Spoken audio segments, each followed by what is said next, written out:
I work night security for an office complex that officially shuts down after midnight.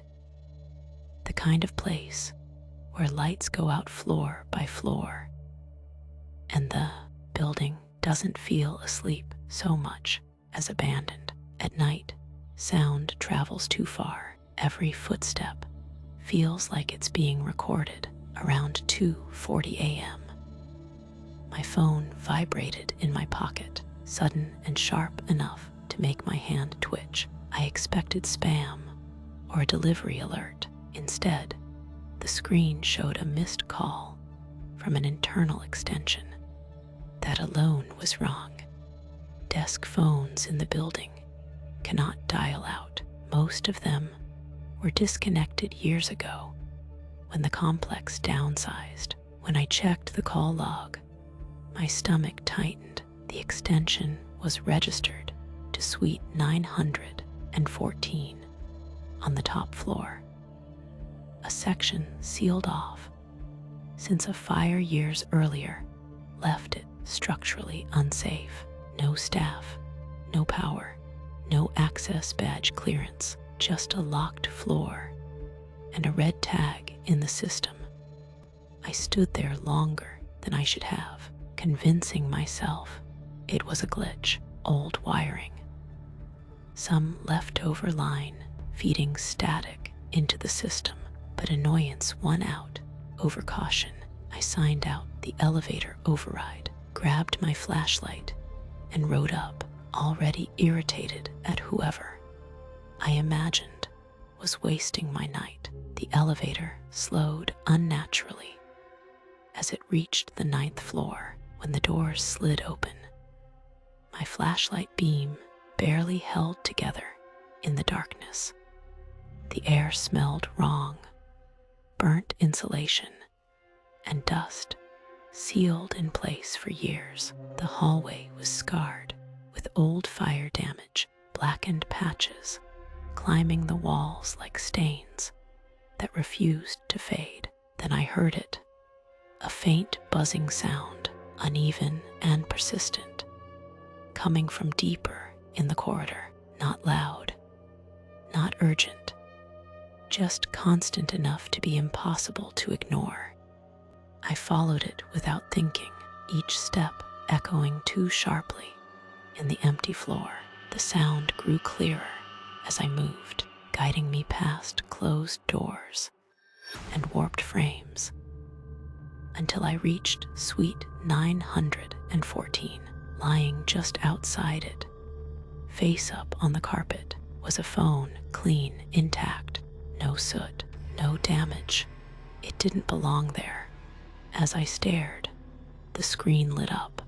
It started ringing. The sound cracked through the hallway, bouncing off the walls. And when I looked down, my own number filled the display. The phone on the floor was calling me from an extension that shouldn't exist. I didn't answer. I didn't touch it. I stepped back, then back again, keeping my eyes locked on the screen as it rang, the sound following me like it was anchored to my movement.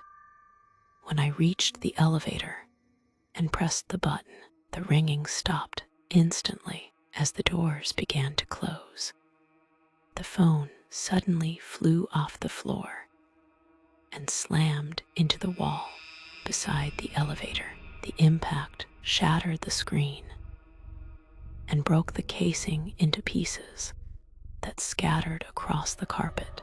There was no one in the hallway. The elevator started moving down immediately, dropping faster than normal and jolting hard as it passed the next floor.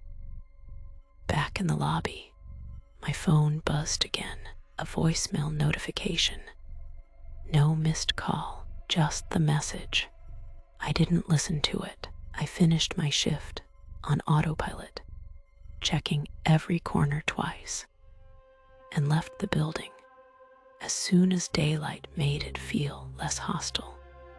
The voicemail waited until morning.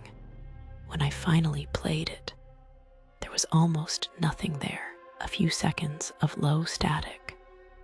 No voices, no background noise. Just the subtle sound of something shifting, like a phone being placed down on a hard surface in an enclosed space. At the very end, there was a clear mechanical click, the unmistakable sound of a call being ended manually. That wasn't what unsettled me.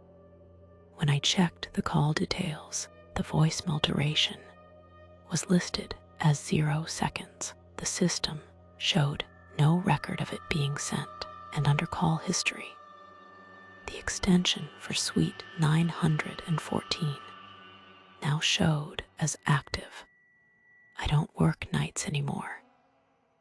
Suite 914 still shows as locked on the access system, sealed and unsafe.